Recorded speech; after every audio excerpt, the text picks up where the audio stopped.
अब ये area under curve देखते हैं हम। एरिया अंडर कर्व में आपको एरिया निकालना है, ठीक है।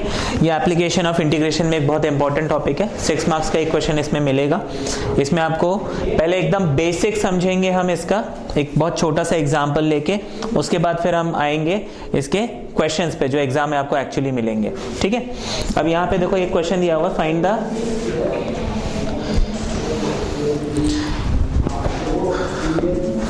The area bounded by y square equals to 16x and x equals to 4, ठीक है। find the area bounded by y square equals to 16x and x equals to 4, ये आपका क्वेश्चन है। ये बहुत बेसिक सा क्वेश्चन है। पहले हम समझेंगे कि हम ये एरिया, हम इंटीग्रेशन को एरिया निकालने में हम कैसे यूज करते हैं, वो कॉन्सेप्ट एक बार समझ लें, फिर इसका टिपिकल क्वेश्चन पे आते हैं। इसमें कुछ चीजें मुझे मालूम होनी चाहिए। जब कभी भी y square equals to 4ax, ये पैराबोला होता है। कुछ कर्व्स है जो आपने 11th में पढ़े होंगे, वो हमें याद रखने हैं। जैसे पैराबोला, इसका जो स्टैंडर्ड इक्वेशन है वो है y square equals to 4ax, और इसका जो ग्राफ है, क्योंकि एग्जाम में जब ये क्वेश्चन मिलता है आपको उसका स्केच ड्रॉ करना पड़ता है, आपको ग्राफ बनाना आना चाहिए। तो पैराबोला, दिस इज, इसका ग्राफ जो है समवॉट इस टाइप का बनेगा। दूसरा पैराबोला है y square equals to -4ax, negative sign, मतलब ये ऑपोजिट साइड में आ जाएगा। ये पैराबोला बनेगा तो वैसे ही, बट इसका ग्राफ दूसरे साइड में बनेगा, ठीक है। नेक्स्ट पैराबोला है हमारे पास x square equals to 4ay, इसका ग्राफ जो है अपवर्ड बनेगा ऐसे। हाँ जी, sir y equal to 4a अगर हम इससे कंपेयर करें, सर जो y इक्वल टू 16x दे रखा है, तो सर इसमें a हमारा क्या है? देखो आप इस 4a को 16 से कंपेयर करोगे, 4a इक्वल्स टू 16, तो a इज 4। मान लीजिए y square equals to 12x दिया होता, तो हम 4a को 12 से कंपेयर करते तो a आपको मिल जाता 3 एंड सो ऑन। जरूरी नहीं आपको परफेक्ट नंबर मिले, कभी कभी फ्रैक्शन भी मिल सकता है। इतना समझ में आ गया। इसके बाद एक पैराबोला और होता है जिसमें हमने x square equals to negative 4ay -4ay मिलता है। नेगेटिव साइन मीन्स ये नीचे की तरफ पैराबोला बनेगा, ठीक है। ये 4 टाइप के पैराबोला और उनके ये करस्पॉन्डिंग ग्राफ्स हैं। इसके अलावा कोई अगर टिपिकल सिचुएशन आएगा मैं आपको एक्सप्लेन कर दूंगा। बेसिकली मेरे दिमाग में होना चाहिए कि जब भी स्क्वायर और x इस टाइप का इक्वेशन मिले वो एक पैराबोला होगा। इसके अलावा कुछ और सिचुएशंस हैं जिसके हमें ग्राफ्स बनाने हैं।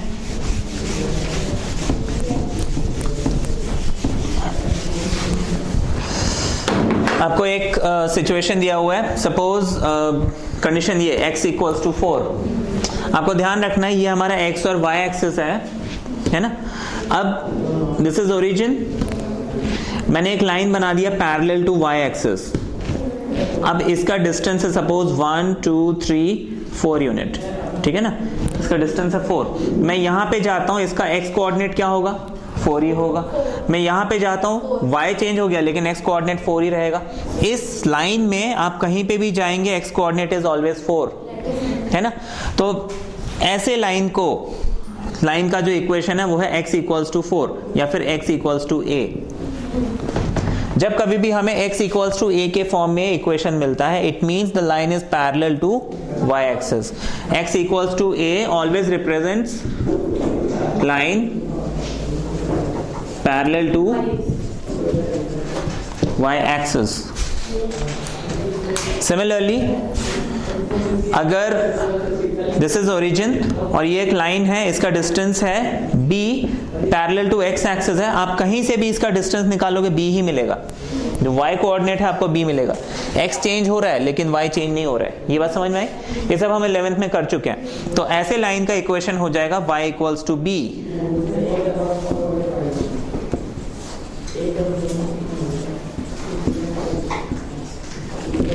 This line is parallel to x axis। ये आपको ध्यान रखना है। हाँ जी, मैं उधर b की जगह ab को ले सकती हूँ? कुछ भी लिख सकते हो। यहाँ पे b रिप्रेजेंट कर रहा है सम नंबर। वो तो हमने 11th में ऐसे पढ़ा है तो हम लिख रहे हैं, otherwise y is equal to some number, है ना। It can be y equals to 5, it can be y equals to -5, या फिर y माइनस 5 इक्वल्स टू 0, या फिर y प्लस 5 इक्वल्स टू 0, ऐसे किसी भी फॉर्म में मिल सकता है, कुछ भी हो सकता है। मतलब वो नंबर होना चाहिए, y के अलावा x होना नहीं चाहिए इसमें।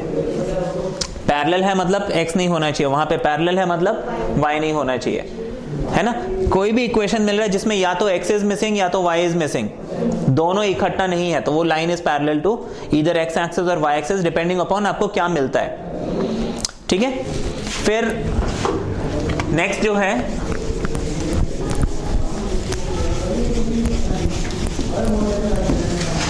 नेक्स्ट इक्वेशन है हमारे पास एक सर्कल का।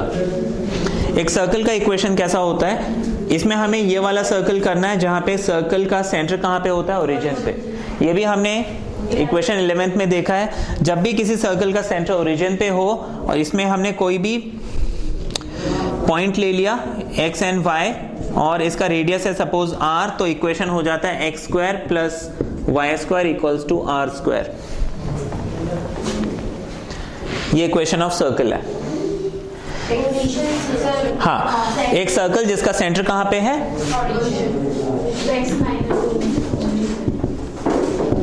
ठीक है।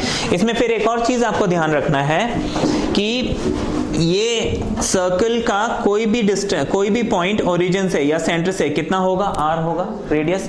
मतलब ये जो पॉइंट है इसके कोऑर्डिनेट कितने हो जाएंगे, देखो ये डिस्टेंस है r, तो r n 0, ये वाला डिस्टेंस ओरिजिन से r डिस्टेंस पे है तो ये हो जाएगा 0 एंड माइनस r, क्योंकि ये नेगेटिव डायरेक्शन है। ये बात समझ में आई, this much is radius and negative direction तो माइनस r।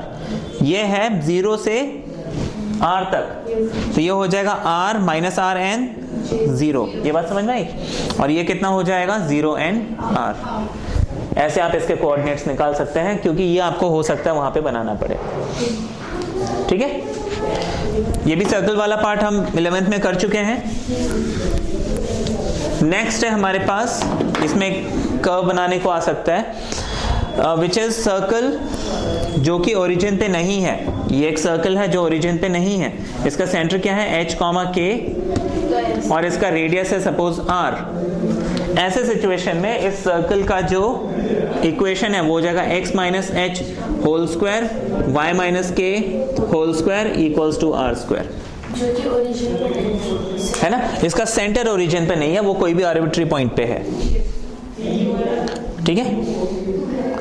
इतना समझ में आ गया। सर मोस्टली हमें क्वेश्चन में सर एक्शन के दे रखे होते हैं, x और y ही दे रखे होते हैं, जो हमें सब मोस्टली क्वेश्चंस करते हैं। देखो x और y यहाँ पे वेरिएबल है, ये हमेशा x और y ही रहेगा, है ना। आपको उसका कुछ ना कुछ कंडीशन दिया होगा, कोई ना कोई इक्वेशन दिया होगा, है ना। हर सर्कल का इक्वेशन यूनिक होता है।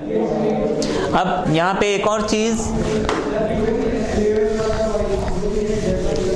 ये कुछ बेसिक हमने चीजें देखी, जैसे सर्कल हो गया, स्ट्रेट लाइन हो गया, पैराबोला हो गया, एलिप्स। एलिप्स एक बहुत इंपॉर्टेंट कर्व है, ठीक है। एलिप्स एक बहुत ही इंपॉर्टेंट कर्व है, इसको ट्रेस करना आपको आना चाहिए और इसके जो पार्ट्स है वो आपको मालूम हो, है ना। अगेन ये चीज हम 11th में कर चुके हैं। एलिप्स जो है वो समवॉट सर्कल नहीं होके इस टाइप का मिलता है। इस एलिप्स का सेंटर और ओरिजिन दोनों कोइंसाइड करते हैं, है ना। ओरिजिन जो है वो एलिप्स का सेंटर हो जाता है, उसको हम बोलते हैं सेंटर, ठीक है। ये हो गया एलिप्स। अब एलिप्स का जो इक्वेशन है वो आपको हमेशा x square upon A square y square upon b square equals to 1 इस फॉर्म में मिलता है। यहां पे a is greater than b, अगर a ग्रेटर देन b है तो एलिप्स ऐसा बनता है। अगर b ग्रेटर देन a है तो एलिप्स जो है ऐसा खड़ा हुआ बनेगा, मतलब वो y एक्सिस में ज्यादा लंबा होगा, ठीक है। ये बात समझ में आ गई। इस एलिप्स में ये वाली लाइन जो है, जो लंबी लाइन है, उसको हम बोलते हैं मेजर एक्सिस। मेजर एक्सिस यहाँ पे हमेशा 2a होता है इस एलिप्स के केस में, ठीक है। और ये वाली जो लाइन है यहां से लेके यहां तक, इसको 2b लिखते हैं, दिस इज माइनर एक्सिस, ठीक है। ये हमें याद रखना है एलिप्स में। एलिप्स का ये वाला जो पॉइंट है ये हो जाएगा a,0 और ये जो पॉइंट है ये हो जाएगा -a,0। जहां पे भी ये एक्सिस को टच कर रहा है एलिप्स, इस पॉइंट को हम वर्टेक्स बोलते हैं। तो एलिप्स का वर्टेक्स क्या होगा? ±a,0। सिमिलरली एलिप्स ने y एक्सिस को कहां पे कट किया? देखो ये 2b था, ये ओरिजिन है, तो इतना पार्ट b हो जाएगा, इतना पार्ट -b, तो this is 0 and -b, this is 0 and b। ये बात समझ में आ गई? तो इसका वर्टेक्स सॉरी y एक्सिस को ये कहां पे टच कर रहा है? 0 and ±b पे। इस एलिप्स में एक और चीज होती है यहां पे, इसको हम बोलते हैं फोकस। सिमिलरली यहां पे भी एक पॉइंट होता है जिसको हम बोलते हैं फोकस। ठीक है, एलिप्स का जो फोकस है वो AEN0 और यहां पे -AEN0। ठीक है, ये कुछ बेसिक रूल्स हैं एलिप्स के, पैराबोला के, लाइन के, ये हमें दिमाग में रखना है। हाँ जी, इस केस में फोकस यहां पे होता है। अगर वो ऐसा स्टैंडिंग एलिप्स होता तो उसका फोकस जो है यहां पे होता। ठीक है, तो ये 0 ± b है, ये वर्टेक्स नहीं है इसका? हम इसको एग्जैक्टली वर्टेक्स नहीं बोलते हैं। वर्टेक्स क्या है कि फोकस वाली लाइन जो है इसको वर्टेक्स बोलते हैं। इसको देखो ऐसे बोलने को बोल सकते हो जहां पे वो एक्सिस को टच कर रहा है, बट उसको हम एग्जैक्टली वर्टेक्स डिफाइन करते हैं। ये मेरे को एक बार चेक करना पड़ेगा, अभी मेरे को याद नहीं है। ठीक है ना, ये y एक्सिस को जहां पे भी कट करता है वो ±b होता है। ठीक है, हाँ, a और b जो उसका major axis and minor axis है, semi major axis and semi minor axis. ठीक है, ये बात समझ में आ गई? अच्छा, हाँ, यहाँ पे अभी e बताते हैं आपको क्या है। इस एलिप्स में जो e है हम उसको बोलते हैं एसेंट्रिसिटी। ठीक है, और इसका फॉर्मूला होता है b² = a² 1 - e²। इस फॉर्मूले से आप e निकाल सकते हैं। ठीक है, b² = a² 1 - e²। इससे हम इसका e निकाल सकते हैं। ठीक है, बस ये जब एलिप्स आएगा तो हम इन बातों का ध्यान रखेंगे, जब पैराबोला आएगा तो पैराबोला की बातों का ध्यान रखेंगे, जब स्ट्रेट लाइन आएगा तो स्ट्रेट लाइन की बातों का ध्यान रखेंगे। हाइपरबोला अभी तक मैंने देखा नहीं किसी में भी, है ना, वो आगे चल के मतलब हो सकता है। अभी 12th में मैंने हाइपरबोला नहीं देखा। अच्छा, अब हम इस क्वेश्चन को करते हैं। इस क्वेश्चन का हमारा अप्रोच क्या होगा कि सबसे पहले मैं इसका स्केच बनाऊंगा। ठीक है, तो हमने क्या किया, आपको एग्जाम में इसका प्रॉपर स्केच बनाना पड़ेगा। हमने क्या किया, सबसे पहले x और y एक्सिस बना लिया। इसमें मेरे को इस पैराबोला को ट्रेस करना है। तो y² = 16x, कौन सा पैराबोला है ये? द फर्स्ट फॉर्म है ना, जो सबसे पहला स्टैंडर्ड फॉर्म ऑफ पैराबोला है। इस टाइप का पैराबोला बनेगा। अच्छा, उसके बाद x = 4 आपको दिया हुआ है। x = 4 दिया है, मतलब it is a line parallel to y axis. अभी हमने समझा था। अच्छा, x = 4 मतलब 4 unit in the positive direction.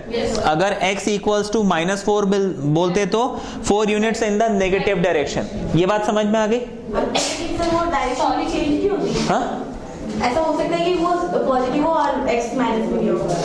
अच्छा, क्या ऐसा हो सकता है कि y² = 16x दिया और x = -4 दिया हो?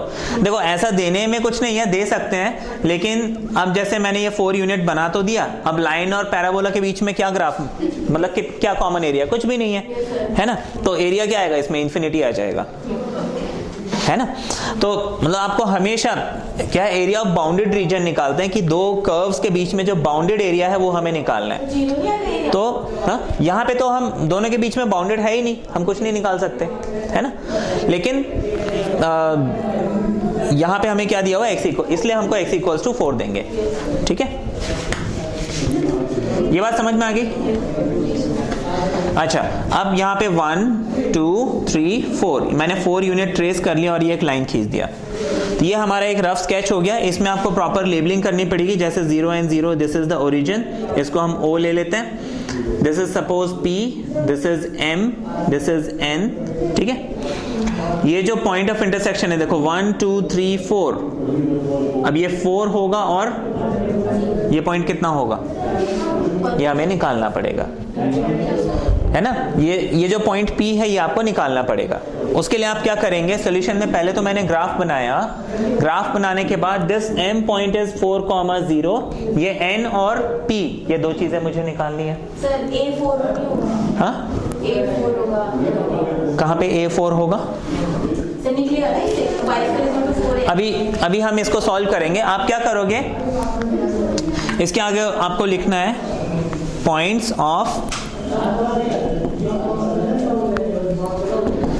Of intersection.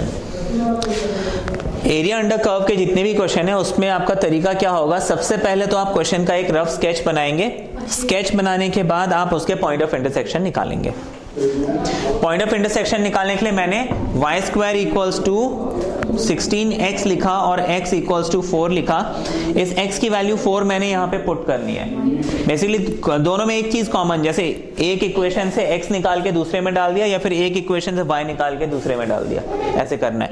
इस x को मैं यहाँ पे डाल सकता हूँ तो ये हो जाएगा y² इक्वल्स टू 4 इंटू 16, 64। तो y आपको मिल जाएगा प्लस माइनस 8, 8 8 जो 64 होता है। ये बात समझ में आ गई? दैट मीन्स दिस इज 4,8, है ना, y की वैल्यू 8 मिल गई, तो ये पॉइंट हो जाएगा 4,8, ये पॉइंट हो जाएगा 4,-8। ये समझ में आ गया? पॉइंट ऑफ इंटरसेक्शन, ये तो बहुत बेसिक क्वेश्चन है, समझ रहे हैं हम सिर्फ कॉन्सेप्ट, ये हमने निकाल लिया। इसके बाद पॉइंट ऑफ इंटरसेक्शन निकालने के बाद मैं क्या करूंगा, इसको रब करें, हम लिखेंगे जैसे ये M है, हम लिखेंगे area of OPMNO is equal to 2 times area of OPMO। कई बार क्या है, हम बीच में भी कोई एक पॉइंट A ले लेते हैं, हाँ सर, फिर उसका ताकि आप OAPMBO, जैसे यहाँ पे A ले लिया और यहाँ से हमने इस पॉइंट को B ले लिया, तो OAPMBO ऐसे लिख सकते हैं, ठीक है। अच्छा, हमने OPMO क्यों लिखा, आप यहाँ पे रीजन लिखोगे, since the curve is symmetrical about x axis, ठीक है। जब भी आप ऐसा लिखेंगे आपको ये चीज मेंशन कर दो, देखो आप जब भी सॉल्यूशन कर रहे हो उसको जितना क्लियरली मेंशन करोगे उतना अच्छा है। यहाँ पे हमने लिख दिया it is symmetrical about x axis. Symmetrical मतलब x एक्सिस के रिस्पेक्ट में ये जो कर्व है जितना ऊपर है उतना ही नीचे है ना। x एक्सिस के ऊपर जितना कर्व्ड है, x एक्सिस के नीचे भी उतना ही कर्व्ड है। हमें नाम नहीं लिखना होता, कर्व, हाँ? कर्व लिखना होता है। कर्व या फिर पैराबोला लिख दो। यहाँ पे जैसे आपको तो मालूम है ये पैराबोला है, तो parabola is symmetrical about x axis, the given parabola is symmetrical about x axis, है ना। ये बात लिख ली। अब मुझे OPMNO इसका एरिया निकालना है, इसको रब करें, ठीक है। ये स्टेटमेंट लिख लिया। इसके बाद ये बहुत सबसे बेसिक क्वेश्चन है, इसके बाद हम इसके टिपिकल क्वेश्चन पे चलेंगे। हो गया ये? सर ये ए बी जो आपने ड्रॉ करा है, ड्रॉ करें। ये अभी मैं बताऊंगा ये कब ड्रॉ करना है, अभी थोड़ी देर में करते हैं। लिख लिया? इसके बाद हमें क्या करना है, इसके बाद आप लिखोगे let A be any point on OP, है ना। इस पैराबोला में हमने कोई भी एक पॉइंट A ले लिया। अब यहां पे लिखा एंड थ्रू A, ठीक है, ड्रॉ अ रेक्टेंगुलर स्ट्रिप, है ना, meeting x axis at B with dx। हमने क्या किया, इस पॉइंट A से एक रेक्टेंगुलर स्ट्रिप ड्रॉ किया, इस स्ट्रिप की विड्थ कितनी है, dx है, ठीक है, इस स्ट्रिप की विड्थ कितनी है, dx है ना। हाँ वैसे भी लिख लो, छोटा हो जाएगा, बिल्कुल ठीक है ना। इस स्टेटमेंट, ये तो मैंने बहुत इलेबोरेट करके लिखा, आप इस स्टेटमेंट को और छोटा कर सकते हैं। अच्छा, अब हमने let coordinate of A be x comma y, इस ए कोऑर्डिनेट, ए के हमने कोऑर्डिनेट अज्यूम किए एक्स एंड वाई, ठीक है। अब देखो इसके बाद आपका मतलब इतनी कहानी करने के बाद अब हमें इंटीग्रेशन लगाना है। अभी तक तो हम क्या है, एक सिंपल जो ज्योमेट्री हमने 11th में पढ़ा है वही ज्योमेट्री हम कर रहे थे। ज्योमेट्री के बेसिस पे हमने स्केच ड्रॉ किया, इसमें फिर हमने पॉइंट्स डिफाइन किए, है ना। अब हमें इंटीग्रेशन अप्लाई करना है। इंटीग्रेशन बेसिकली क्या कहता है कि ये कर्व का अगर मुझे एरिया निकालना है, इसमें मैंने ये एक स्ट्रिप बनाया, बहुत पतला सा स्ट्रिप है, ऐसे मैं और एक स्ट्रिप बना सकता हूँ, और एक स्ट्रिप बना सकता हूँ, और एक स्ट्रिप, ऐसे मैं n नंबर ऑफ स्ट्रिप बना सकता हूँ। अगर मैं इन सारे स्ट्रिप्स के एरिया निकाल के उनको ऐड कर दूं, मुझे इस टोटल कर्व का एरिया मिल जाएगा, इस बाउंडेड रीजन का एरिया मिल जाएगा, है ना।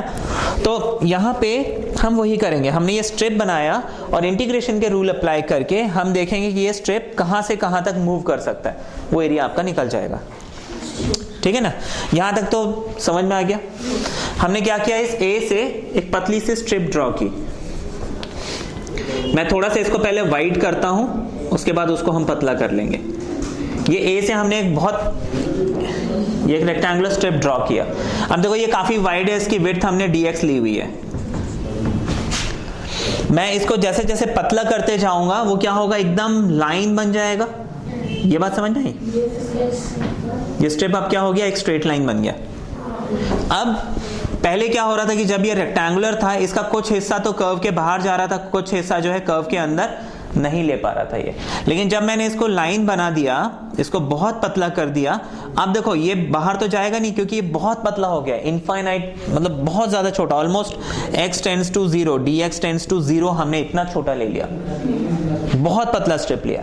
अब उस स्ट्रिप का एरिया कितना होगा, है ना, वो हम निकालेंगे। और ऐसे इसमें कितने स्ट्रिप्स ड्रॉ कर सकते हैं, उन सब का एरिया निकाल के इंटीग्रेशन से ऐड करेंगे, है ना। बस इतना सा तरीका है हमारे पास एरिया निकालने के लिए। अब मुझे पहले तो इस रेक्टेंगुलर स्ट्रिप का एरिया निकालना है। मैं इस स्ट्रिप को थोड़ा सा चौड़ा करके आपको दिखाता हूं। इसकी विड्थ है dx। अच्छा, इसके कोऑर्डिनेट हमने x एंड y माने थे। यहाँ पे x विल बी ओरिजिन से लेके यहां तक का distance, and y will be origin से लेके यहां तक की हाइट। ये बात समझ में आ गई, है ना। ऐसे ही हम x एक्सिस और y एक्सिस ऐसे डिफाइन करते हैं। कोई भी पॉइंट हमने P ले लिया, अगर इसका पोजीशन x में जितना पड़ रहा है वो डिस्टेंस x है, और y में जितना पड़ रहा है वो डिस्टेंस y है, तो P के कोऑर्डिनेट x एंड y लिखते हैं। ऐसे ही करते हैं हम। तो यहाँ पे हम y जो है इस रेक्टेंगुलर स्ट्रिप की हाइट हो जाएगी, है ना। स्ट्रिप हमने पतला किया हुआ है, ये मोटा करके मैंने सिर्फ आपको समझाया है। तो इसकी हाइट हो गई y और इसका विड्थ हो गया dx। ये बात समझ में आ गई, है ना। अच्छा, ये तो हमने समझ लिया, लेकिन एग्जाम में करना क्या, let the coordinate of A be x and y. उसके बाद लिखोगे now area of rectangular strip is equal to y into dx, क्योंकि y is the height of the rectangle या फिर length of the rectangle, dx is the width of the rectangle.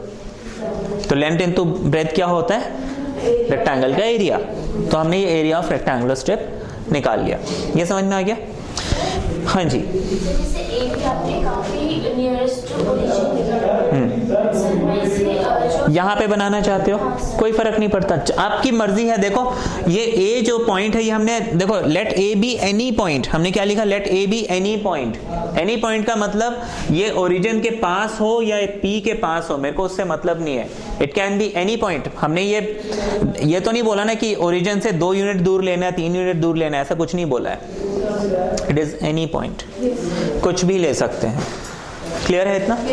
अच्छा, ये हमारे strip जो हमने यहाँ पे स्ट्रिप कट किया था उसका एरिया आ गया। अब आप लिखेंगे now area of O A P M B O. एक और चीज यहाँ पे आपको ध्यान रखना है, आपने यहां से अगर स्टार्ट किया O A P M B, वापस O तक आना है आपको, क्लोज लूप पूरा क्लोज करके जहां से स्टार्ट किया वहीं पे एंड करना है जब भी नेमिंग करेंगे, ठीक है ना। जब भी आप नेमिंग करोगे जहां से स्टार्ट कर रहे हो घूम के आपको वहीं पे आना है, ठीक है। यहाँ पे ये ध्यान रखना है, अदरवाइज उसमें फिर क्या है, हो सकता है मार्क्स काट लें, इस चीज का हमें ध्यान रखना है। तो एरिया हम कैसे निकालेंगे, इंटीग्रेशन से, है ना। तो आप लिखोगे should be equal to integration of y dx, ठीक है, इंटीग्रेशन ऑफ y dx।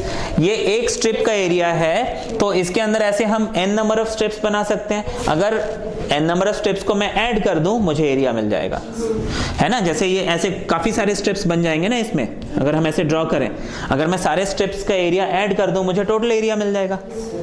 और इंटीग्रेशन क्या करता है, हमें उन सारे स्ट्रिप्स को ऐड करके दे देता है। ये इंटीग्रेशन का कॉन्सेप्ट हमने समझा था जब, इंटीग्रेशन का यही मीनिंग है ना कि टू ऐड, है ना। तो हमने यहाँ पे इंटीग्रेशन कर दिया, मुझे इसकी लिमिट्स निकालनी है, लिमिट निकालनी है। अब देखो ये जो हमने यहाँ पे स्ट्रिप बनाया था, ये स्ट्रिप कहाँ से स्टार्ट कर सकता है, ओरिजिन से, कहाँ तक जा सकता है, P तक, है ना, ओरिजिन पे। अब देखो यहाँ पे आपको वैल्यू कौन सी लेनी है ये हमें समझना है। जैसे ओरिजिन पे तो चलो 0 0 है, कंफ्यूजन नहीं है। यहाँ पे 4 लूं कि 8 लूं, क्यों, हाँ यही मेरा क्वेश्चन है कि यहाँ पे मैं 4 लूं कि 8 लूं। देखो ये डिपेंड कौन बताता है आपका, यहाँ पे D किसके साथ लगा हुआ है, dx लगा है ना, तो मुझे x की वैल्यू देखनी है इधर। अगर यहाँ पे dy लगा होता तो मैं y की वैल्यू देखता। तो x की वैल्यू यहाँ पे क्या है 0, और यहाँ पे x की वैल्यू क्या है 4। तो मैं इसको 0 से लेके 4 तक इंटीग्रेट करूंगा। इतना समझ में आ गया। यहां तक अभी तक हमने क्या किया, एरिया पहले तो ज्योमेट्री के हिसाब से चले, है ना, इसका कर्व हमने ट्रेस किया, उसमें फिर हमने एक स्ट्रिप डिफाइन किया, स्ट्रिप डिफाइन करने के बाद यहां तक हम आए हैं। अब मुझे यहाँ पे इस y को बताना है। ये y किसके ऊपर था, इस कर्व के ऊपर, इस कर्व के ऊपर। अब ये जो कर्व है ये कौन सा कर्व है, पैराबोला। पैराबोला का इक्वेशन क्या दिया हुआ है, y² = 16x, है ना। अब यहां से रब करें इसको। अच्छा, हमें अब इतना तो समझ में आ गया कि मुझे 0 से 4 y dx इसको इंटीग्रेट करना है एरिया निकालने के लिए। अब मुझे इस y की वैल्यू पुट करनी है। ये y किसके ऊपर था, पैराबोला के ऊपर। पैराबोला की इक्वेशन दी है y² = 16x, या फिर y = √16x, या फिर 4√x। तो इसका एरिया कितना आ जाएगा, integration of 0 to 4 √4√x dx। इतना समझ में आ गया, है ना। मैंने सिर्फ वैल्यू उठा के पुट कर दी। अब इसको मुझे इंटीग्रेशन करना है 4। अब x को हम क्या लिख सकते हैं, x पावर हाफ, हाफ में +1 करेंगे 3/2 आ जाएगा। तो ये हो जाएगा x पावर हाफ +1 यानी 3/2 अपॉन 3/2 इंटू ये 4। इसकी लिमिट्स क्या है हमारे पास, 0 to 4। इतना समझ में आ गया। क्योंकि ये डेफिनेट इंटीग्रल है, हमें यहाँ पे क्या नहीं करना है, +c नहीं लिखना है, ठीक है।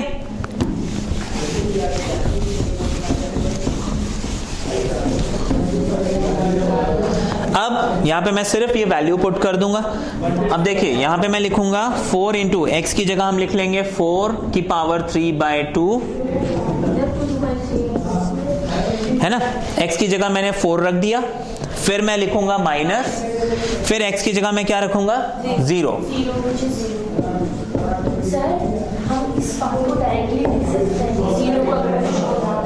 इसको शो नहीं भी करना चाहो, हाँ ठीक है, हटा सकते हो, कोई प्रॉब्लम नहीं है, ठीक है। मैं तो आपको समझाने के हिसाब से बता रहा हूँ। ये पूरा टर्म 0 हो जाएगा, इसको हम हटा देते हैं। I am left with this. अब इसको सॉल्व करना। अच्छा, इसको लोग यहाँ तक सॉल्व करने के बाद अटक जाते हैं कई बार। जब भी पावर 3/2 5/2 ऐसा कुछ मिल जाए अटक जाते हैं। सिंपल है, देखो कैसे करेंगे। ये 4 है ना, इस 4 को आप 2 का स्क्वायर लिख सकते हैं, है ना। तो आप क्या लिखोगे इसको, 2 पावर 2 पावर 3/2। अच्छा, नीचे वाले 3/2 को हम 2/3 लिख सकते हैं, है ना। अब ये 2 और ये 2 कैंसिल, ये हो गया 2 4 8 और 2 की पावर 3 वो भी 8। 64 सर ये आंसर है हमारा। ये आ गया हमारा आंसर। सर इसे 2 से इंटू भी करेंगे ना? हाँ, अभी हमने सिर्फ ऊपर वाला एरिया निकाला है ना? तो आप क्या करोगे, therefore the total area. Sir but ये जो हमने एरिया निकाला था ये तो OAPMBO का था। हाँ देखो, ये क्या था, सिर्फ अपर जो हमने ग्राफ बनाया सिर्फ ऊपर वाला हिस्सा। मुझे तो टोटल एरिया चाहिए था, ऊपर और नीचे दोनों। तो मैं क्या करूंगा, इनको 2 से मल्टीप्लाई करूंगा। ये हमने स्टार्टिंग में लिखा था। सर बट वहाँ पे ना आपने OBMO लिखा है। हाँ, तो वहाँ पे तो फिर अलग नहीं होगा। नहीं कोई बात नहीं, देखो OPMO लिखा है ना, देखो कर्व तो वैसे ही ट्रेस होगा ना, O से P, P से M, M से O। बीच में हमने A और B बाद में इंट्रोड्यूस किया था, लेकिन बात वही है ना, हम जा तो उसी रास्ते से। O से P जाने के लिए आपके पास अगर और कोई रास्ता होता तब हमें फिर OAPMBO मेंशन करना पड़ता। अभी एक ही रास्ता है तो चलेगा। ओके, अच्छा, the area, the total area या फिर हो जाएगा 64/3 into 2 which is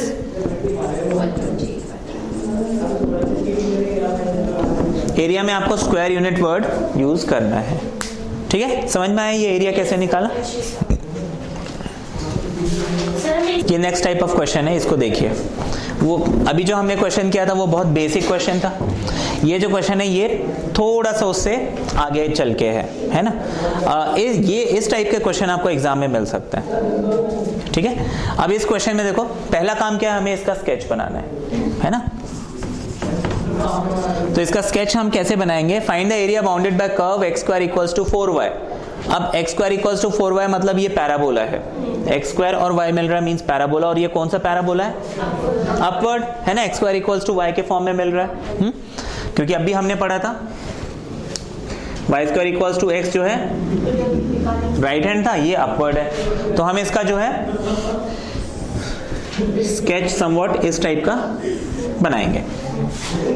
ये कर्व क्या हो गया, x square equals to 4y। ठीक है, अच्छा, अब मुझे ये लाइन को ट्रेस करना है। अच्छा, एग्जाम में जब आप ग्राफ बनाएंगे तो ये ग्राफ आपका विथ मेजरमेंट होना चाहिए। ऐसा नहीं है मैंने रैंडमली कुछ भी लाइन बना दिया, विथ मेजरमेंट होना चाहिए। विथ मेजरमेंट मतलब आपने प्रॉपर इसको कैलकुलेट करके ट्रेस किया है कि ये कौन कौन से पॉइंट में मिल रहा है, कहां कहां से पास हो रहा है। ऐसा नहीं है कि मैंने कुछ भी लाइन खींच दिया, ठीक है ये मेरा लाइन है, नहीं। तो यहाँ पे आप क्या करेंगे, x इक्वल्स टू 4y - 2 लिखा। मैं यहाँ पे बेस्ट तरीका तो होता है एक बार x को 0 पुट करो, एक बार y को 0 पुट करो, है ना। हम एक रफ कॉलम में पॉइंट्स ट्रेस कर लेते हैं, है ना। कभी कभी क्या होता है कि x जो है, x और y जो है 0 करने पे हमें नहीं मिलता है, तो हम क्या कर सकते हैं, उसको कुछ और वैल्यू पुट कर सकते हैं। यहाँ पे हमने क्या किया, लेट x इक्वल्स टू 0, ये x है और ये y है। जब मैंने x को 0 पुट किया तो y मुझे कितना मिल गया, 1/2 मिल रहा है ना। इसको 0 बनाया तो 2 इस तरफ आ जाएगा, 4y equals to 2, y equals to 1/2, 2/4 यानी 1/2, ये मिल गया। अच्छा, हम एक बार y को 0 बनाते हैं। जब हम y को 0 बनाएंगे तो x कितना मिल जाएगा, -2, है ना। ये हमें मिल गया, मुझे 2 पॉइंट्स मिल गए। तो अब मैं उस कर्व को ट्रेस कर सकता हूँ। हाँ जी सर, प्रीवियस क्वेश्चन था उसमें आपने जैसे कि y की वैल्यू कुछ की थी, y उसके values in point of intersection पर यहाँ पे सर आपने x 0 to 0 y 0 to 0 दोनों बार, बट सर यहाँ पे मैं x स्क्वायर जो 4y है वो x स्क्वायर के इक्वल है। अच्छा, हाँ वो भी कर सकते हैं, वेरी गुड। मैंने भी वही करा है, पर आप निकल नहीं रहे सर। नहीं ठीक कर सकते हैं। देखो इसमें आप क्या कर सकते हो, x और y ट्रेस कर लिया ना आप, इससे भी अच्छा तरीका है कि पॉइंट ऑफ इंटरसेक्शन निकाल लो, है ना। ये कर्व ट्रेस करने के बाद आप क्या करेंगे, पॉइंट ऑफ इंटरसेक्शन निकालेंगे।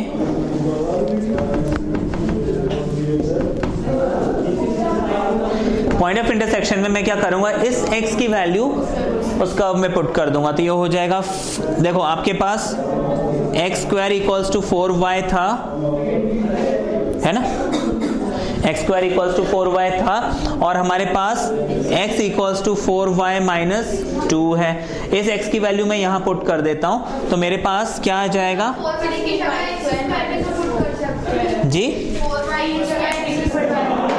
यहाँ पे, हाँ वैसे भी कर सकते हो, आ जाएगा। वैसे करके देख लेते हैं। चलो, आपको x इक्वल्स टू 4y की जगह हम लिख लेते हैं एक्स स्क्वायर माइनस 2, x को उधर ले जाते हैं तो ये हो जाएगा x square minus x minus 2 is equal to what, 0।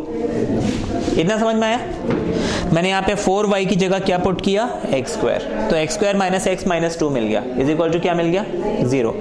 अच्छा, अब ये क्वाड्रेटिक इक्वेशन मिल गया, इसको जब मैं सॉल्व करूंगा ये हो जाएगा x minus 2 x plus 1 equals to 0। x आपको कितना मिल गया, 2n minus 1। So x is never minus 1 because the equation of bounded curve is x square 4y. So x is equal to 2. ले सकते हैं, इसे हम तो ग्राफ पे ले रहे हैं। अभी देखते हैं ना, अभी आगे ट्रेस करते हैं ना इसको। x आपको 2 और माइनस 1 मिल गया। मैं यहाँ पे x की वैल्यू 2 पुट करता हूँ। इस लाइन में जब मैं x की वैल्यू 2 पुट करूंगा आपको ये मिल जाएगा 4y इक्वल्स टू 2 प्लस 2 यानी कि 4। तो y आपको कितना मिल जाएगा, 1, 4/4 1। ये समझ में आया। तो बेसिकली जब x हमने कितना लिया 2, तो y हमें कितना मिल गया, 1। ठीक है, अब हम x को कितना लेते हैं, -1। ठीक है ना। जब हमने x को -1 लिया आपके पास ये कितना हो जाएगा, -1 इक्वल्स टू 4y माइनस 2। तो ये इधर आ जाएगा, ये हो जाएगा 1 equals to 4y, y equals to 1/4। तो जब हमने x को कितना लिया था, -1, तो y हमें कितना मिल गया, 1/4। इतना समझ में आ गया, इसमें कोई डाउट है? हाँ,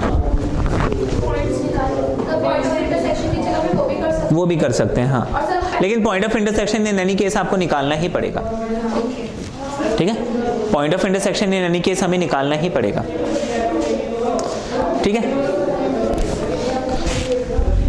अब देखो जब ये कहां पे मिल रहा है, 2 and 1 पे, 2 और 1, लाइन कहां से पास होगा, 2 और 1 से, और ऐसे कैसे पास होगा। ठीक है, मैं कर्व थोड़ा सा और बड़ा कर देता हूं।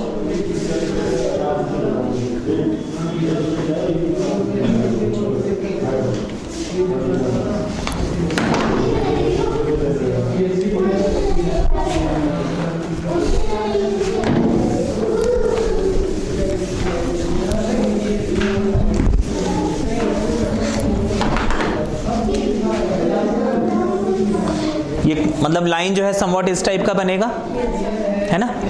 लाइन इस टाइप का बनेगा, जो हम पॉइंट ऑफ इंटरसेक्शन निकाला था हमने, है ना, उसके बेसिस पे। नहीं, आपने लाइन निकाल, अभी हमने पॉइंट लिया था ना, देखो x equals to 4y minus 2। इसके हमने रफ कॉलम में जब मैंने x को 0 बनाया, y को 0 बनाया, तो मुझे 2 पॉइंट्स मिली, उससे मैंने लाइन ट्रेस कर लिया। तो मैंने ये पॉइंट ऑफ इंटरसेक्शन से लाइन ट्रेस नहीं करा, उससे किया ना, उस पॉइंट से किया ना।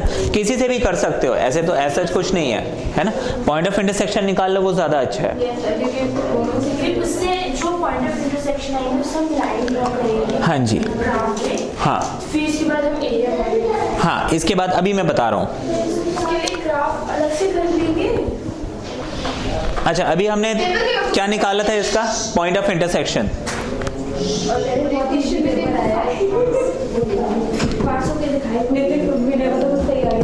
हमने अभी पॉइंट्स ऑफ इंटरसेक्शन निकाला था, कितना कितना मिला था, अगर हम x को 2 रखते हैं, 2 1 तो हमें 5 मिलता है, -1 और 1/4 मिल रहा था, और दूसरा क्या मिल रहा था, 2 and 2,1 मिल रहा था। हम एक काम करते हैं, थोड़ा सा बड़ा कर लेते हैं इसको। दिस पॉइंट इज 2,1 और इस पॉइंट को हम लिख लेते हैं -1 and 1/4। ठीक है ना।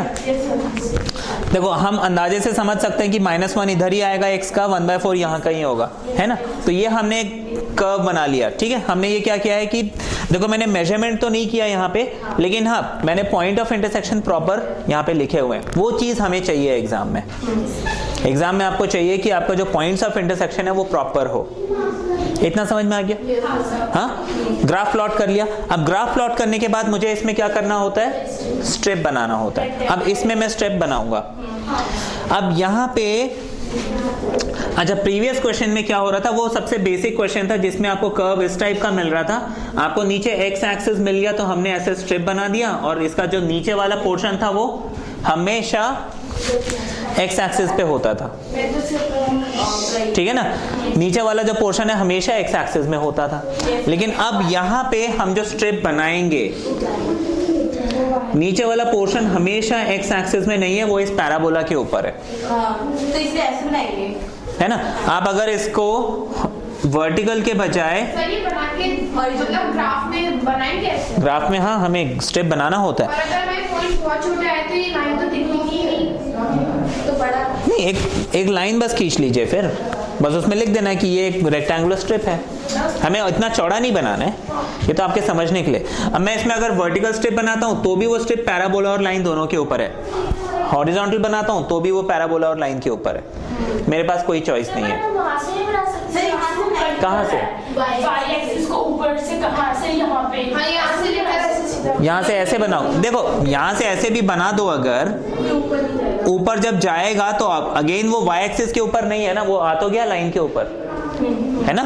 तो आप इसमें स्ट्रिप कैसे भी बनाओ, इसमें देखो दो चीजें आ रही हैं, आपको एक्स या वाई एक्सिस हमेशा नहीं मिल रहा कहीं पे भी, तो कोई बात नहीं। उसका देखो तरीका क्या है, मैंने यहाँ पे लेट पॉइंट ऑफ इंटरसेक्शन निकालने के बाद आगे मुझे क्या करना है, आगे मुझे इसमें कोई भी एक पॉइंट ले लेना है। आगे मैंने क्या किया, मैंने लिया let P x comma y rather x1 and y1 be any point on the line. मैंने इसमें कोई भी एक पॉइंट ले लिया P, x1 एंड y1, ठीक है। फिर हमने लिखा through P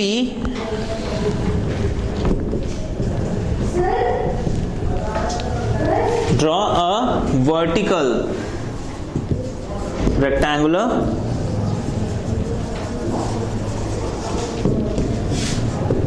strip of width dx। मैंने इस P पॉइंट से एक वर्टिकल रेक्टेंगुलर स्ट्रिप बना दिया जिसका विड्थ है dx, है ना, मीटिंग दी पैराबोला। क्योंकि देखो यहां से अगर मैंने स्ट्रिप बनाया तो ये पैराबोला को टच करेगा, है ना, meeting the parabola at Q, है ना, एट, मैं यहां पे लिख देता हूं एट Q x2 y2। ये पॉइंट जो dx, ये जो नीचे वाला पॉइंट है इसको हमने Q x2 एंड y2 ले लिया। इतना समझ में आ गया, Q x2 एंड y2, ठीक है। स्ट्रिप बन गया, स्ट्रिप हमने डिफाइन कर दिया। अब इसके बाद मुझे क्या करना है, इस रेक्टेंगुलर स्ट्रिप का एरिया निकालना है। हाँ जी, बट सर ये एक्स एक्सिस को तो टोटली टच नहीं कर रहा। कोई बात नहीं, कोई बात नहीं, उससे कोई बात नहीं। अभी तक टच कर रहा था, वो बेसिक क्वेश्चन था, टच नहीं कर रहा है, इसका भी इलाज है, ठीक है। अभी हम देखेंगे। तो यहाँ पे देखो, अगर हम इसको सम अप करें तो बेसिकली हमने एरिया में क्या करना पड़ता है, first step is draw the sketch, है ना, या फिर जो उसका ग्राफ है। Next is find points of intersection, है ना, रेक्टेंगुलर स्ट्रिप। नेक्स्ट स्टेप होता है कि हम एक रेक्टेंगुलर स्ट्रिप बनाएं, ठीक है, उस स्ट्रिप को हम डिफाइन करें, है ना, उसके पॉइंट्स को डिफाइन करें, उसके पॉइंट्स को डिफाइन करें, find area of the strip, उसके बाद इंटीग्रेट, ठीक है ना, बस ड्रॉ द स्केच, ठीक है ना, draw the sketch, find points of intersection, draw rectangular strip, define the points on the strip, find area of the strip and integrate. तो एरिया अंडर कर्व में हमें बस इस रूल को फॉलो करना है, ऐसे इस प्रोसीजर से आपको चलना है, आप एरिया आराम से निकाल लोगे। तो अभी तक हमने कितना कितना काम कर लिया है, स्केच ड्रॉ कर लिया, पॉइंट ऑफ इंटरसेक्शन निकाल लिया, स्टेप ड्रॉ कर लिया। स्टेप ड्रॉ करने के बाद क्या करना है, मुझे पॉइंट्स डिफाइन करना है, वो भी मैंने कर दिया है ना। मतलब इस स्ट्रिप पे मैंने ये दोनों पॉइंट्स, क्योंकि दोनों ही पॉइंट जो है किसी भी एक्सिस में नहीं है, तो मैंने दोनों को डिफाइन कर दिया है ना। डिफाइन करने के बाद मुझे find area of the strip करना है। अब देखो इस स्ट्रिप को अगर मैं थोड़ा सा बड़ा करूं, अगर मैं स्ट्रिप को थोड़ा सा चौड़ा कर दूं, इसका विड्थ है dx, इसकी हाइट कितनी होगी? x1 minus x2। देखो ये वाला पोर्शन है y2 और ये वाला पोर्शन है y1, तो इसकी हाइट हो गई y1 माइनस y2, क्योंकि इतनी हाइट है y1, इतनी हाइट है y2। ये बात समझ में आ गई? तो आप लिखोगे now area of the rectangular strip is equal to y1 minus y2 into dx। ऐसे लिख सकते हैं, ठीक है, y1 minus y2 into dx। इसमें कोई कंफ्यूजन? अच्छा, find the area of the strip करने के बाद इंटीग्रेट, इसमें आपको लिख लेना है विद इन प्रॉपर लिमिट्स, ठीक है ना। हमें जो इंटीग्रेट करना है वो विद इन प्रॉपर लिमिट्स करना है। ये नीचे से रब कर दें। अब यहां पे देखिए मुझे इसको इंटीग्रेट करना है, देयरफॉर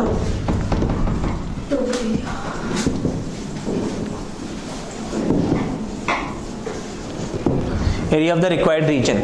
अच्छा, मैंने अभी यहां पे नहीं किया है, आपको डिफाइन करना है। जैसे ये पॉइंट ऑफ इंटरसेक्शन को आप कुछ नाम दे देंगे A, इसको आप कुछ नाम दे देंगे B, फिर आप area of A P B Q O A ऐसे लिखोगे, ठीक है ना। मुझे इसका एरिया निकालना है। अब area of the required region हो जाएगा integration of y1 minus y2 into dx। अब यहां पे dx, तो मुझे लिमिट्स में x को लेना है, y को लेना है, x को लेना है। x यहाँ पे क्या है, देखो दोनों कहाँ कहाँ इंटरसेक्ट कर रहे हैं वो वाले पॉइंट्स आपको देखने हैं। हम हमेशा point of intersection two point of intersection, पहले पॉइंट ऑफ इंटरसेक्शन से दूसरे पॉइंट ऑफ इंटरसेक्शन तक चलते हैं। पहले पॉइंट ऑफ इंटरसेक्शन में x की वैल्यू थी -1, दूसरे पॉइंट ऑफ इंटरसेक्शन में x की वैल्यू थी 2। ये हमने लिख दिया। सर लिमिट माइनस में हो जाएगी, एरिया माइनस में आ जाएगा ऐसा? नहीं सर, हाँ, एरिया की लिमिट माइनस हो सकती है। बिल्कुल हो सकती है, कोई दिक्कत नहीं उससे। अगर आपका ग्राफ ही नेगेटिव डायरेक्शन में जा रहा है तो लिमिट माइनस में क्यों नहीं हो सकती? बिल्कुल हो सकती है। सर पहले वाली में हमने ओरिजिन 0 0 लिया था, क्योंकि हमारे उस पर वो पॉइंट ऑफ, क्योंकि वो 0 से लेके वहां तक, मतलब first point of intersection was 0, ठीक है ना। तो ये हमने ले लिया। अब इसके बाद मुझे y1 और y2 देखना है किस कर्व के ऊपर पड़ रहे हैं। y1 मैंने किसके ऊपर डिफाइन किया? लाइन के ऊपर, है ना। तो y1 is what? Line. Line की इक्वेशन क्या थी? अब मुझे y की वैल्यू चाहिए, है ना। तो ये जो x इक्वल्स टू 4y, आप एक रफ कॉलम बनाएंगे, आपकी शीट में एक रफ कॉलम बनाइए, इसको y में कन्वर्ट कीजिए। y में मतलब इसमें y की वैल्यू निकालिए। आपको देखो x equals to 4y minus 2 दिया हुआ है, 2 को इधर शिफ्ट करो, ये हो जाएगा x plus 2 equals to 4y। इतना समझ में आ गया? तो y इज इक्वल टू कितना मिल जाएगा? ये मिल गया, है ना। तो मैं नेक्स्ट स्टेप में इसको लिख दूंगा -1 से लेके 2, y1 की जगह हम लिख देंगे x plus 2 over 4 minus y2। अब ये y2 किसके ऊपर है? इस कर्व के ऊपर। ये कर्व क्या है? Parabola. x square equals to 4y था, है ना। हम रफ कॉलम में इसको सॉल्व करते हैं, x square equals to 4y या फिर y equals to x square by 4 लिख सकते हैं ऐसा। हम यहाँ पे y2 की जगह क्या लिख लेंगे? Curve bracket close. अब इसको मुझे सिर्फ इंटीग्रेट करना है with in these two limits, मुझे एरिया मिल जाएगा। ये बात समझ में आ गई? इजी है ये? Yes sir. ठीक है, बस जब भी आपको एरिया का क्वेश्चन मिले आपको बस ये बातें दिमाग में रखनी है। ये हमारा सीक्वेंस है, हमें इस सीक्वेंस के हिसाब से बढ़ना होता है। ठीक है, ये क्लियर है? सर ये दिखाने जरूरी होता है कि क्वेश्चन आपको दिया है, find the area of the region bounded by ellipse x square upon a square y square upon b square equals to 1। ठीक है, हाँ बोलिए। इसमें लाइन नहीं दिया हुआ, ये तो बेसिक एलिप्स का बस क्वेश्चन है। लाइन हम इसके बाद करेंगे, जहां पे आपको एलिप्स के साथ कुछ और भी मिल सकता है, वहां पे हम क्या करेंगे। अब देखो, ये तो बेसिक एलिप्स का क्वेश्चन है। हम सबसे पहले आपको, अभी मैंने प्रोसीजर लिखाया था प्रीवियस क्वेश्चन में। प्रोसीजर क्या कहता है? सबसे पहले मुझे क्या करना है? स्केच। नेक्स्ट स्टेप क्या कहता है? पॉइंट ऑफ इंटरसेक्शन, उसके बाद उसके बाद रेक्टेंगुलर स्ट्रिप, उसके बाद डिफाइन करेंगे पॉइंट। फिर उसके बाद area of what? Area of strip, area of strip. उसके बाद इंटीग्रेट, है ना? With proper limits. ये हमारा कोर्स ऑफ एक्शन है, हम उसी कोर्स ऑफ एक्शन के हिसाब से चलते हैं। सबसे पहले हम स्केच बनाते हैं। स्केच में हम क्या करेंगे, यहाँ पे हमने एक्स और वाई एक्सिस बनाया और एक एलिप्स बना दिया। ठीक है, ये एक एलिप्स है जहाँ पे x square upon A square plus y square upon b square is equal to 1 दिया हुआ है। यहाँ पे ये वाला पॉइंट हो जाएगा a and 0। ये समझ में आया? ये अभी हम पहले पढ़ चुके हैं। This point will be 0 and b, this point will be minus a and 0 and this point will be 0 and minus b। इसका सेंटर हो जाएगा ओरिजिन पे। ये बात समझ में आ गई सबको? सर जब हम ये क्वेश्चन सॉल्व करेंगे तो हमें स्केच में जब हम करेंगे, ड्रॉ करेंगे तो बताना पड़ेंगे ये सारे। ठीक है, मोरोवर ये हमने ये ग्राफ बनाने के बाद आपको ये भी बताना है, ये x है, देखो इधर ये x डैश है, ये y है और ये y डैश है, ये ओरिजिन है। ये बताना पड़ता है सारा। सिर्फ हमने ये x और x डैश नहीं लिखा, हो सकता है इसके नंबर काट लें, है ना? तो ग्राफ आपका नीट एंड क्लीन होना चाहिए, इसमें ईच एंड एवरी चीज मेंशन होनी चाहिए। मैंने इस पॉइंट को a एज्यूम कर लिया, इसको b एज्यूम कर लिया। सर बंसर एक डायग्राम का भी होता है ना? इसमें डायग्राम के भी मार्क्स होते हैं। सर एरो के तो नंबर नहीं करते ना कि एरो भी बनाना है एक्स। देखो इसका तो मेरे को आइडिया नहीं है। ये कंफ्यूज आते जब मैं ये बनाती हूँ तो मैं बना देती हूँ एरो बना दो, फिर एरो बना दो और क्या। अच्छा अभी देखो प्लीज, यहाँ पे आगे पॉइंट ऑफ इंटरसेक्शन हमें निकालना है। अब देखो यहाँ पे कोई दूसरी चीज तो है नहीं, तो मुझे पॉइंट ऑफ इंटरसेक्शन निकालने की जरूरत नहीं है। इस पार्ट को हम अब यहाँ पे स्किप कर सकते दूसरी चीज नहीं मतलब? अच्छा दूसरी चीज मतलब एक ही कर्व है ना, दूसरा कोई लाइन या ऐसा कुछ है नहीं जो इसको कट कर रहा है, तो मुझे उनके बीच में बाउंडेड रीजन निकालना है, इसमें तो पॉइंट है ना।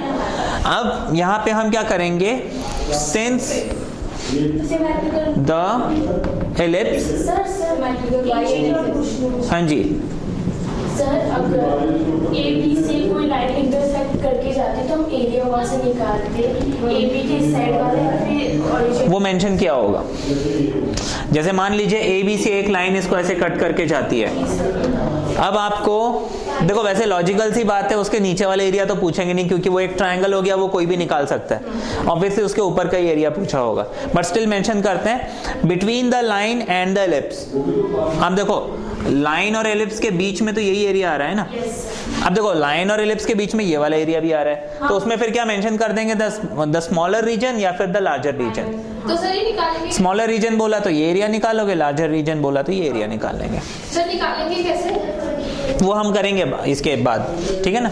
इसको ये अगर क्वेश्चन आ गया तो आप कैसे करोगे ये हम थोड़ी देर में समझेंगे। अच्छा, since the ellipse is symmetrical about x as well as y axis, ठीक है, देयरफॉर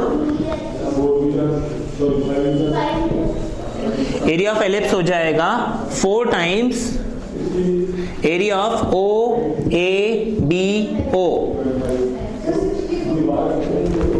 ये समझ में आ गया है ना, क्योंकि ये 4 इक्वल पार्ट्स में डिवाइड हो रहा है, तो हम लिख सकते हैं 4 ओ ए बी ओ, ठीक है। इसके बाद हम क्या करेंगे, नेक्स्ट स्टेप क्या कहता है, हमें एक स्ट्रिप बनानी है। हम लिखेंगे let P x comma y या x1 comma y1 be any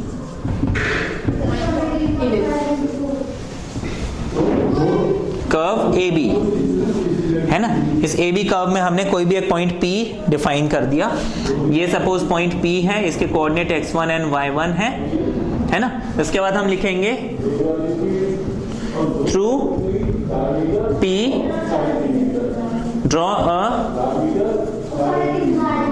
rectangular strip of width dx। मैंने इस P से एक रेक्टेंगुलर स्ट्रिप बना दिया, इसकी विड्थ कितनी है, dx है। ठीक है, नेक्स्ट स्टेप क्या था मेरे पास, स्ट्रिप बनाने के बाद उसको डिफाइन करना है। इसको मैं ऑलरेडी डिफाइन कर चुका हूँ, x1 y1 और इसकी स्ट्रिप की विड्थ dx। डिफाइन करने के बाद नेक्स्ट स्टेप क्या था, एरिया ऑफ द स्ट्रिप। क्यों नहीं लेंगे, जैसे हमने लास्ट क्वेश्चन में लिया था x2 यहाँ पे क्यों नहीं लेंगे, क्यों अच्छा सुनो, यहाँ पे हम क्यों इसलिए नहीं लेंगे क्योंकि ऑलरेडी आपका x एक्सिस है। अगर यहाँ पे कोई दूसरा कर्व हो जाता तो फिर दूसरा पॉइंट मुझे डिफाइन करना पड़ता, तब मैं q x2 y2 लेता। यहाँ पे तो दूसरा पॉइंट है ही नहीं ना। फिगर सही बने बहुत जरूरी है। हाँ हाँ जी बताइए। सर हम इसे रेक्टेंगुलर शेप में दिखाएं या फिर सिर्फ हमें एक लाइन शो करना। देखो आप वैसे तो एक लाइन भी शो करो, कोई फर्क नहीं पड़ता, थोड़ा सा उसको वाइड करके आप उसका विड्थ dx लिख सकते हो। उनको समझ में आना चाहिए कि हमने रेक्टेंगुलर स्ट्रिप बनाया हुआ है। ठीक है, अब स्ट्रिप बनाने के बाद मुझे क्या करना है, एरिया ऑफ द स्ट्रिप। तो हम लिखेंगे now area of the rectangular strip is equal to क्या हो जाएगा, y1 इंटू dx। हर बार हमें यही मिलता है ना। अगर ये वर्टिकल स्ट्रिप है तो हमेशा आपको y1 इंटू dx ही मिलेगा। एरिया ऑफ द स्ट्रिप निकालने के बाद मुझे क्या करना है, इंटीग्रेट करना है within proper limits.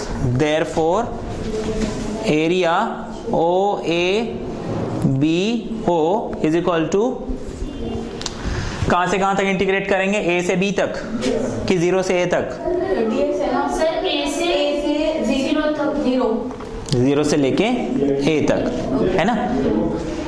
y1 into dx। अब ये y1 की मुझे वैल्यू निकालनी है। सर हम इसमें नीचे की लिमिट्स देखेंगे कि 0 से लेके 6 तक। मुझे सिर्फ ये dx देखना है। हाँ। dx देखना है ना। अब देखो x की वैल्यू कहां से कहां तक चेंज हो रही है, 0 से लेके a तक, अच्छा है ना। इस कर्व में है ना आपका ये जो y1 है, आपका y1 किसके ऊपर है, इस कर्व के ऊपर है। इस कर्व के ऊपर x की वैल्यू 0 से a तक जा रही है, तो इसलिए हमने लिमिट 0 से a ले लिया। हाँ जी, a से 0 भी बोल सकते हैं, है ना। उसमें फिर आंसर नेगेटिव आएगा, उसको फिर आपको प्लस करना पड़ेगा, है ना। आप लोअर लिमिट से अपर लिमिट की तरफ मूव करोगे। ओके, अच्छा अब मुझे y1 की वैल्यू पुट करनी है। y1 की वैल्यू आप क्या करोगे, ये जो कर्व है ये किसका, इसका इक्वेशन क्या है, जो एलिप्स है ना। इसमें हम y निकालते हैं। आप ब्रैकेट में लिख कर, हाँ सेंस करके ब्रैकेट में, या फिर वहीं पे आप सॉल्व भी कर सकते हो। आप लिखोगे x square upon a square is equal to 1 minus, sorry y square upon b square equals to 1 minus a square. y square कितना हो जाएगा, b square 1 minus x square upon a square, है ना। या फिर y इज इक्वल टू आपको मिल जाएगा under root of b square upon a square, ये मिल गया। इस वैल्यू को अब आप यहाँ पे पुट कर देंगे। पुट करके आपको क्या करना है, उसे इंटीग्रेट करना है। इंटीग्रेट करने में ये तो सिंपली इंटीग्रेट हो जाएगा, अभी देख लेते हैं।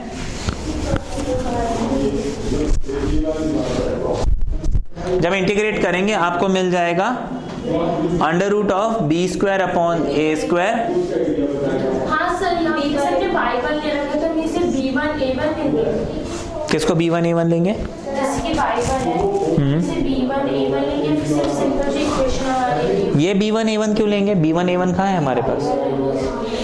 उससे मतलब नहीं है। देखो b1 a1 यहाँ पे b1 a1 कहीं पे भी नहीं है ना, हमारे पास तो ये वैल्यू दी हुई है। अब वो वैल्यू को एज इट इज लिखोगे, b अपॉन a आ जाएगा ये।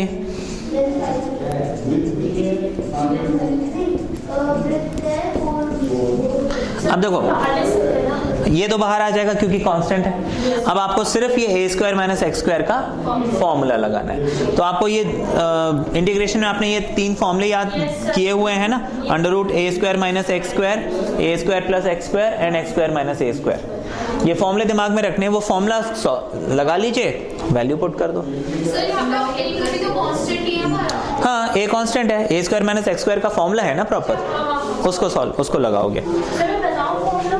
नहीं जरूरत नहीं है, इसको आप सॉल्व कर लीजिए।